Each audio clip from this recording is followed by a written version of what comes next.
Magandang araw sa inyo lahat. So, ngayong araw titikim tayo ng isa sa mga tinitindang mani ng Dali, which is Miskets.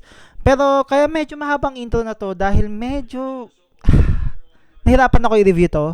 Dahil first time lang ako makatikim ng ganang nut na snack or mani na pagkain.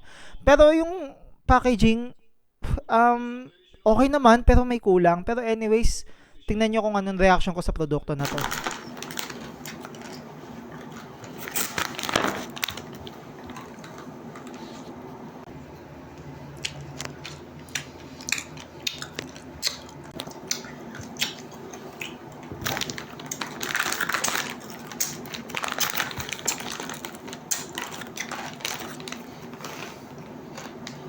Tikman mo nga.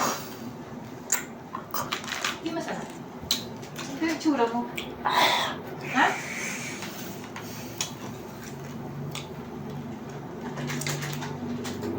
Okay. That's not it, no? Ha? Hindi ganun ka okay, no? Tignan mo lang. Okay, sa video na to, normally, narration, okay? Miskets,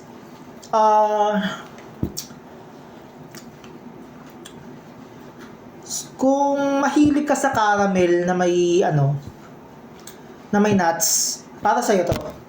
Pero to be honest, hindi to para sa akin. Una is yung quantity. Pangalawa is, sanay kasi ako ng chocolate talaga. Then, natural alat na lang ng nuts yung kinakain ko. Ito kasi guys, para siyang caramel chocolate. Tapos may nuts. And 12 pesos siya. And nakita nyo naman mga 8 or 7 pieces lang. So to be honest, this food is needs improvement. Just to add sa narration ko kanina, ang Miskets, it needs improvement.